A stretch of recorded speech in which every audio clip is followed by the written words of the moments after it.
కాళ్లలో నొప్పి, నరాల వాపు వంటి లక్షణాలతో బాధపడుతున్నారా? వెరికోస్ వెయిన్స్ లో అత్యాధునిక చికిత్స ఏవిస్ వాస్కులర్ సెంటర్.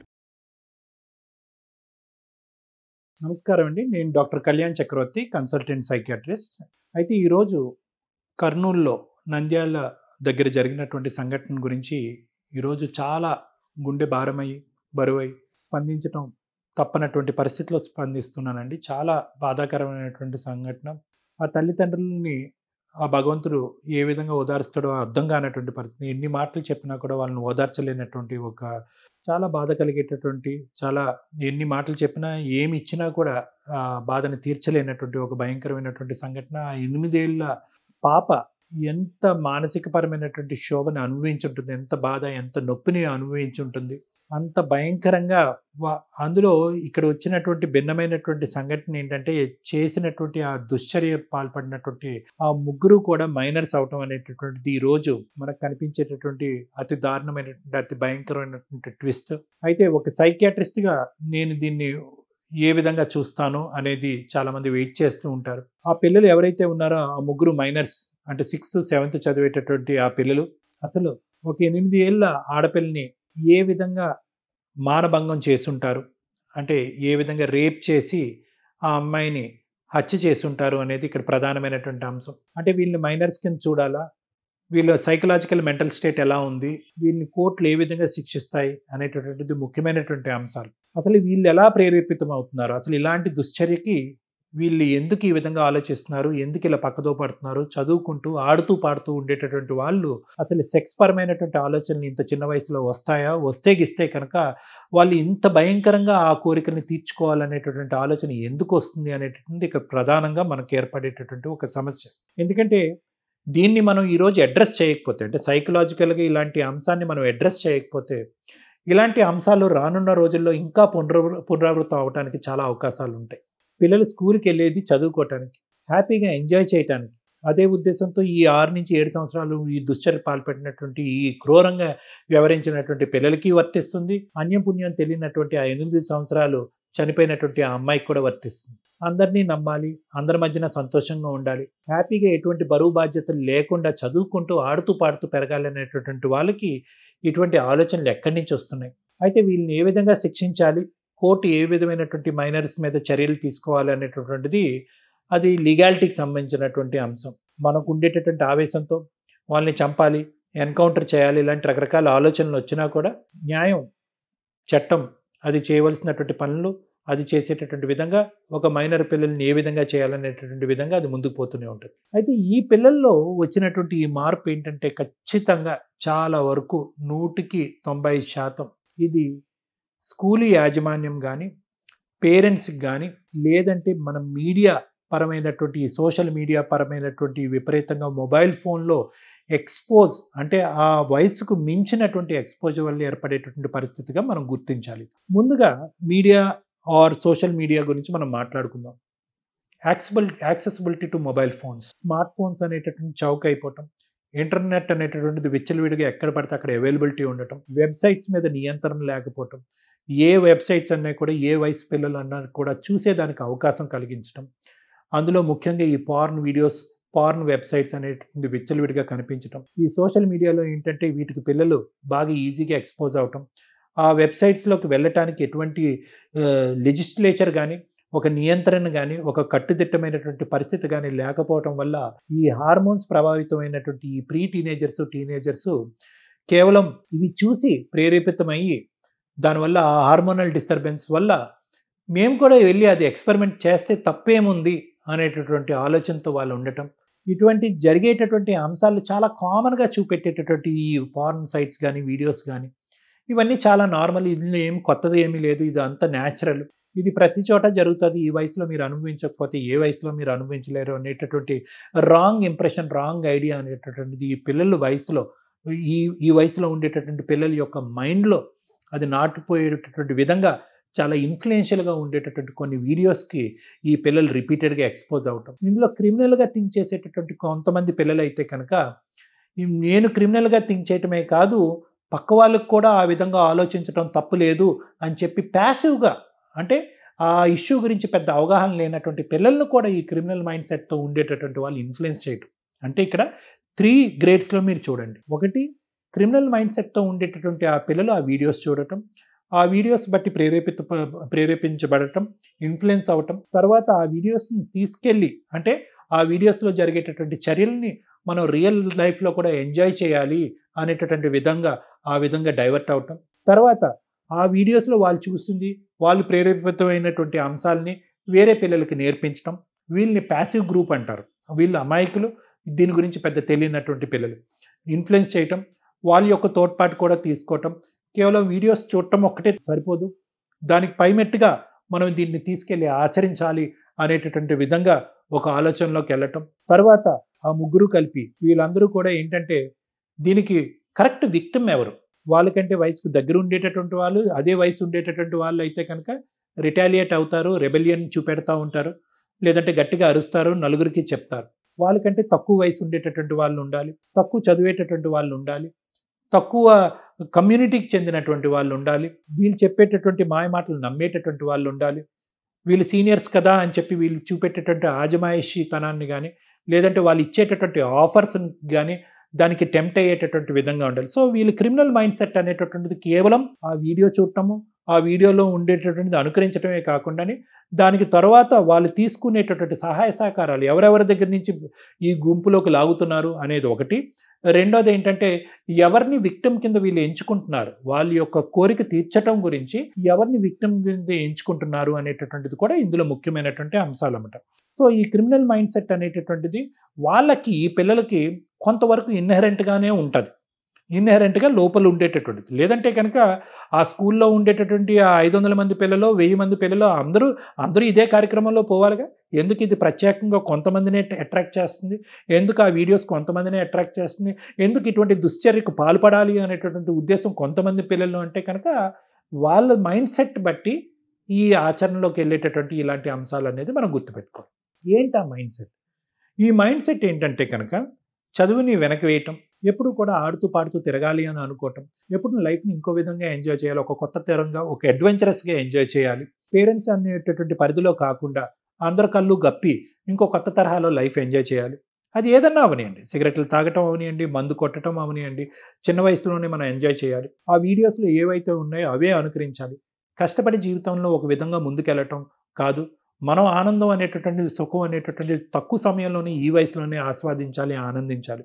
సో, అవతల వాళ్ళు బాధను అర్థం చేసుకోకపోవటం, తనకంటే చిన్నవాళ్ళు, ఏడ్చేటటువంటి వాళ్ళు, బాధపడేటటువంటి వాళ్ళు ఆ ఫీలింగ్ లోపల అర్థం చేసుకోకపోవటం, మనకు కావాల్సినటువంటి సంతోషం, సుఖం వెంటే పడాలి అనేటటువంటిది. అంటే చాలామందికి ఆశ్చర్యం అనిపించొచ్చు. ఈ వీడియో చూసేటటువంటి వాళ్ళకి ఏంటి అంత చిన్న వయసు ఉండేటటువంటి పిల్లలకి కూడా అలాంటివి వస్తాయంటే యెస్. ఎందుకంటే కనుక ఎప్పుడైతే ఆ క్రిమినల్ మైండ్ సెట్, ఆ జీనోమిక్ డిఫరెన్స్ అనేటటువంటిది, ఆ మెంటల్‌గా ఆ సైకలాజికల్ డిఫరెన్స్ వాళ్ళలో ఉంటదో, అది ఏ వయసులో వస్తది అనేటటువంటిది అది పెద్ద విషయం కాదు. ఏ వయసులో అన్నా రావచ్చు. సో, ఎప్పుడైతే ఆ న్యూరోజెనెటిక్ బ్రెయిన్ మెకానిజంలో ఒక లోపం ఉంటదో, ఇటువంటి వీడియోస్ అనేటటువంటిది అగ్గికి ఆజ్యం పోస్తున్నట్టుగా వాళ్ళని ఇన్‌ఫ్లూయెన్స్ చేసి, ఆ కార్యక్రమాన్ని కేవలం ఆ వీడియోలో చూపెట్టడం ఏంటి, మనం బయట కూడా ఆచరించొచ్చు అనే విధంగా ఉంటుంది. సో, ఇదేంటంటే తల్లిదండ్రులు దీన్ని పసిగట్టడం అనేది పెద్ద కష్టం కాదండి. ఇటువంటి పిల్లల్ని కాండక్ట్ డిసార్డర్ చిల్డ్రన్ అంటారు. ఏమంటారు? Conduct disorder. అంటే వీళ్ళ ఆలోచన శైలి మిగతా పిల్లలతో పోలిస్తే కొద్దిగా భిన్నంగా ఉంటది. అల్లరి అవతల వాళ్ళని బాధ పెట్టేటటువంటి విధంగా ఉంటది. ఎక్కడా కూడా వేరే వాళ్ళ నొప్పిని అర్థం చేసుకునేటటువంటి విధంగా ఉండదు. తల్లిదండ్రులను ఏడిపిస్తా ఉంటారు, ఇరుగు పొరుగు వాళ్ళని ఏడిపిస్తా ఉంటారు, క్లాస్ రూమ్‌లో ఏడిపిస్తా ఉంటారు, అబద్ధాలు ఆడుతా ఉంటారు, అల్లరి చిల్లరగా తిరుగుతా ఉంటారు. ఎవరి మాట అంటే కూడా ఒక భయం, భక్తి అనేటటువంటిది ఉండదు. ఎవరిని లెక్కలేనటువంటి విధంగా ప్రవర్తిస్తూ ఉంటారు. సినిమాలు ఎక్కువ చూస్తూ ఉంటారు. విచ్చలవిడితనం ఉంటది. చిన్న వయసు నుంచే గర్ల్ ఫ్రెండ్, బాయ్ ఫ్రెండ్ అంటూ ఉంటారు. సిగరెట్లు ట్రై చేయటానికి వెనకాడరు. మందు కొట్టడానికి వెనకాడరు. అవకాశం ఉంటే కనుక డ్రగ్స్ తీసుకోవటానికి కూడా వెనకాడరు. తల్లిదండ్రుల మాట పట్టించుకోరు. తల్లిదండ్రులు ఏంటంటే కనుక అల్లరి చేస్తున్నారులే అనేటటువంటి విధంగా వదిలేస్తూ ఉంటారు. కానీ ఆ అల్లరి యొక్క పరిధులు ఏంటి అనేది ప్రధానంగా అర్థం చేసుకొని దాన్ని రెడ్ ఫ్లాగ్ చేసి బహు జాగ్రత్తలు తీసుకోవాల్సినటువంటి బాధ్యత ఎంతవరకు కాకపోయినా తల్లిదండ్రుల మీద కూడా ఉంటది. స్కూల్ యాజమాన్యం మీద ఉంటది. అంటే ఈ చిన్నపాటి అల్లర్లే అంటే ఆడపిల్లని వెక్కిరించడం, ఆడపిల్లని ఏడిపించటం, బూతు మాటలు మాట్లాడటం, స్కూల్ మానేయటం, డుమ్మా కొట్టడం, బయటకు పచారులు తిరగటం, ఇలాంటివి ఏవైతే అంశాలు ఉంటాయో అవి గమనించాలి. అంటే ఆ చిన్న అంశాలే ఒకదానికి ఒకటి ముడిపడుతూ ఇటువంటి పెద్ద దారుణానికి దారి తీయొచ్చు అనేటటువంటి అవగాహన, ఆలోచన, జాగ్రత్త తీసుకోవాల్సినటువంటి చర్యలు స్కూల్ యాజమాన్యం మీద, పేరెంట్స్ మీద, ఇరుగు పొరుగు ఉండేటటువంటి వాళ్ళ మీద, "అమ్మ చూడండి మీ అబ్బాయి ఇలా చేస్తున్నాడు. ఇలా చేస్తే కనుక చిన్న వయసులోనే వాడికి కౌన్సెలింగ్ ఇవ్వాలా, ట్రీట్మెంట్ ఇవ్వాలా, లేదంటే ఇంకో చోట ఇంకో స్కూల్‌కి ఏమన్నా పెట్టాలా, లేదంటే బోర్డింగ్ స్కూల్‌లో పెట్టాలా, లేదంటే స్కూల్‌కి సంబంధించినటువంటి కౌన్సెలింగ్ పరిధిలోకి తీసుకురావాలా, లేదంటే టీచర్స్ కూడా అంటే అందరూ టీచర్స్ కూడా ఎంత కాదనుకున్నా కూడా ఎంతో కొంత సైకలాజికల్ అవేర్‌నెస్ ఉంటది కాబట్టి వాళ్ళ మీద ఒక కన్ను వేసి కేవలం వీళ్ళు చదువుతున్నారా, చదవట్లేదా, స్కూల్‌కొస్తున్నారా, ఎగ్గొడుతున్నారా, బయటకి పచారులు కొడుతున్నారా అనేటటువంటి అంశమే కాకుండా వీళ్ళకేమన్నా స్పెషల్ ఇన్‌పుట్ ఇవ్వాలా మనం. వీళ్ళ మీద ఏదైనా స్పెషల్ కాన్సంట్రేషన్ తీసుకోవాలా. వీళ్ళకేమన్నా భిన్నంగా కేవలం పాఠాలు చెప్పి వదిలేయటమే కాకుండా వీళ్ళనేమన్నా ప్రత్యేకంగా సైడ్ చేసి వీళ్ళకేమన్నా కౌన్సెలింగ్ ఇవ్వాలా. ఎవరైనా విక్టిమ్ అయ్యేదానికి అవకాశం ఉందా వీళ్ళ చేతుల్లో? ఎవరన్నా బాధితుల్లో పడతారా? వీళ్ళు కేవలం మాటల వరకేనా, లేదంటే రేపొద్దున చేతల వరకు పోతుందా అనేటటువంటి అనుమానాస్పదమైనటువంటి క్వెషనబుల్ థాట్ ప్రాసెస్ అనేటటువంటిది అటువైపు టీచర్స్‌కి, స్కూల్ యాజమాన్యం కానివ్వండి, లేదంటే ఇంట్లో పేరెంట్స్‌కి ప్రత్యేకంగా కూడా ఉండాలి. ఇదేదో సరదాగా అల్లరి చేస్తున్నాడులే, వీడు అబ్బాయి కాబట్టి అల్లరి చేయొచ్చు, అబ్బాయి కాబట్టి తిరగొచ్చు, అబ్బాయి కాబట్టి చదవకుండా ఇలా వదిలేయొచ్చు అనేటటువంటి ధోరణి, అటువంటి ఆలోచన శైలి ప్రధానంగా తల్లిదండ్రులు ఉండకూడదు. ఎందుకంటే మొక్కగా వంగంది మానే వంగున అంటారు. కాబట్టి ఇటువంటి ముందస్తే ఇటువంటి గమనించటం, ఇటువంటి విధంగా జరగటానికి ఒక అవకాశం ఉంటది అనేటటువంటి అవగాహన, ఒక ఆలోచనతో తల్లిదండ్రులు ఉండటం అనేది కూడా చాలా అంటే చాలా ఇంపార్టెంట్ అంశంగా నేను భావిస్తున్నాను. ఈ పిల్లలు ఇప్పుడు మనం మొబైల్ ఫోన్స్‌ని పిల్లల్ని వాడిక కట్ చేయలేమండి. కానీ మొబైల్ ఫోన్స్ వాడేటప్పుడు పిల్లలు ఏ తరహాలో వాడుతున్నారు, దేనికి వాడుతున్నారు అనేటటువంటి పర్యవేక్షణ అనేటువంటి తల్లిదండ్రుల్లో ఉండటం అనేది, వాళ్ళు ఎటువంటి వెబ్‌సైట్‌ల్లోకి వెళ్తున్నారు, ఎటువంటి అంశాలు చూస్తున్నారు, వాళ్ళు ఒకప్పుడు చూస్తూ ఉంటే కనుక వాటిని బయటకొచ్చిన తర్వాత అంటే బయట ప్రపంచంలో వాళ్ళు దాన్ని ఏ విధంగా చూస్తున్నారు, ఏ విధంగా దాన్ని ఒక అలవాటు కింద చేసుకుంటున్నారు, ఏ విధంగా అది ఆచరించడానికి ట్రై చేస్తున్నారు, వీళ్ళు స్కూల్స్‌కి వెళ్తున్నారా, పుస్తకాలు తీస్తున్నారా, చదువుతున్నారా, వేరే ఆడపిల్లలతో ఎలా వ్యవహరిస్తున్నారు, వీళ్ళ ఇంట్లో ఏమన్నా డబ్బులు తీస్తున్నారా, డబ్బులు దొంగతనం చేస్తున్నారా, ఇతరత్ర అలవాట్లలోకి ఏమన్నా వెళ్తున్నారా అనేటటువంటిది తూతూ మంత్రంగా పైనే వదిలేయకుండా కొద్దిగా లోతుగా పిల్లల్ని పర్యవేక్షించి అటువంటి పిల్లల్ని కౌన్సెలింగ్ గాని, ట్రీట్మెంట్ తీసుకెళ్లవలసినటువంటి అవసరం ఉంది. అదే విధంగా ఏంటంటే ఇందాక నేను చెప్పాను కదా! నలుగురు పిల్లలు ఉంటారు, ఒకరిని ఇన్‌ఫ్లుయెన్స్ చేస్తారు అని చెప్పి. ఆ ప్యాసివ్ క్యాండిడేట్ విషయంలో కూడా మనం జాగ్రత్తగా ఉండాలి. అంటే అమాయకత్వంతో కూడేటటువంటి ఆలోచన శైలితో ఉండేటటువంటి మిగతా పిల్లలు ఎవరైతే ఉన్నారో వాళ్ళు కూడా ఈ రొంపులోకి లాగబట్టము, ఈ లూప్‌లోకి వెళ్ళిపోవటము, వాళ్ళు కూడా ఇరుక్కుపోవటం, ఇలాంటి తప్పు పనులు, ఇంత భయంకరమైనటువంటి దారుణమైనటువంటి పనులు చేయటం అనేది జరుగుతూ ఉంటుంది. ఇప్పుడు ఈ నంద్యాల సంఘటనలో ఇటువంటి మానసిక శైలి ఉండేటటువంటి పిల్లలే ఉన్నారు అనేది నా గాఢమైనటువంటి నమ్మకం. దాంతో పాటు ఏంటంటే ఓకే, మానభంగం చేశారు. ఎంత దారుణమైనటువంటి దారుణమైనటువంటి ఒక పసిబిడ్డని ఆ విధంగా అంత దారుణమైనటువంటి సంఘటనకి లోన్ చేశారు అనేటటువంటి ఆలోచన శైలి ఒకటైతే కనుక వాళ్ళని చంపేయాలి అనేటటువంటిది. అంటే అసలు రక్తం చూడటానికే భయపడేటటువంటి ఆ వయసులో చంపేయాలి అనేటటువంటి ఆలోచన శైలికి ఎలా వస్తారు అంటే కనుక ఇవన్నీ కూడా చైన్ రియాక్షన్స్ అండి. మానభంగం చేయటం ఒక చిన్న బిడ్డని, ఆ వయసు పిల్లని మానభంగం చేయటం అనేటటువంటిది ఒక ఎత్తు అయితే కనుక చంపేయాలా? చంపేయచ్చా? అంటే కనుక ఇవన్నీ ఇమిటేటివ్ సైకాలజీ అంటూ ఉంటారు. ఖచ్చితంగా దానికి సంబంధించినటువంటి అంశాల గురించి వాళ్ళు ఎంతో కొంత రెక్కి చేసుంటారు. ఒకప్పుడు ఈ అమ్మాయి అరిస్తే ఏం చేయాలి అనేటటువంటిది ఆలోచించుంటారు. ఒకప్పుడు అరిస్తే కనుక ఏ విధంగా చంపేయాలి అనేటటువంటి దానికి సంబంధించినటువంటి గూగుల్ చేయటం గాని, వీడియోస్ కూడా వీళ్ళు చూసుంటారు. ఒకప్పుడు ఆ అమ్మాయి బలాత్కరించినప్పుడు నేను చెప్పను అంటే కనుక ఆ అమ్మాయిని ఏం చేయాలి? నేను నా తల్లిదండ్రులకి చెప్తాను అంటే కనుక ఏం చేయాలి? ఒకప్పుడు చేసేటటువంటి ఆ ప్రక్రియలో యాక్సిడెంటల్‌గా ఆ అమ్మాయి చనిపోతే కనుక ఏ విధంగా ఏం చేయాలి? సో, ఈ విధమైనటువంటి రెక్కి గాని, ఈ విధమైనటువంటి ఆలోచన శైలి గాని, ఈ విధమైన అంశాలు గాని ఆ స్థాయిలో పిల్లలకి వస్తాయా అనేటటువంటి ఆలోచనని మనం తీసి పక్కకు పెట్టేసేయాలండి. ఆ స్థాయిలో పిల్లలకి ఖచ్చితంగా వస్తాయి అనేటటువంటి ఈ సంఘటనలు బట్టి మనందరం తెలుసుకొని ఒక విధంగా అందరూ జాగ్రత్త పడటం అనేటటువంటిది అవసరం. ఎందుకంటే ఇది ఏ ఇంట్లో అన్నా జరగచ్చు. అది పల్లెటూరులో అన్నా జరగచ్చు, మారుమూల ప్రాంతంలో అన్నా జరగచ్చు, నంద్యాల దగ్గర నుంచి అప్పుడు చూసినటువంటి ఆ విలేజ్‌లో అన్నా జరగచ్చు, లేదంటే ఇటువంటి పట్టణాల్లో అన్నా జరగచ్చు. కాబట్టి దీనికి ముఖ్యంగా కావాల్సింది ఏంటంటే ఒక అవగాహన అనేది చాలా అవసరం. దాంతో పాటు కొన్ని స్టెప్స్ టు రియాక్ట్ అనేటటువంటిది.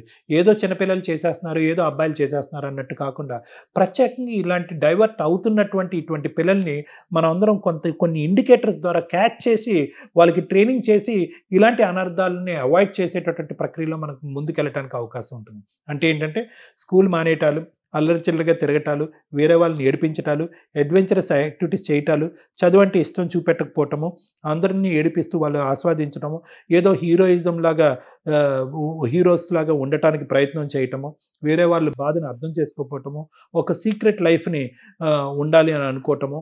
తర్వాత ఏంటంటే కనుక ఏదన్నా ఒక తప్పు చేసిన తర్వాత దాని పరిణామం గురించి పెద్ద పట్టించుకోకుండా ఉండటం. ఇటువంటి ఆలోచన శైలి, ఇటువంటి ప్రవర్తన ఉంటే కనుక అటువంటి పిల్లల్ని ఆ లూప్లోంచి బయటికి లాగి వాళ్ళకి కౌన్సిలింగ్ ఇచ్చి, వాళ్ళకి ట్రైనింగ్ ఇచ్చి, స్కూల్ యాజమాన్యం కానీ పేరెంట్స్ కానీ అటువంటి పిల్లల మీద ఒక ప్రత్యేకమైనటువంటి దృష్టి పెట్టి వాళ్ళని సరిదిద్దేటటువంటి ప్రయత్నం చేయటం కూడా చాలా ఇంపార్టెంట్.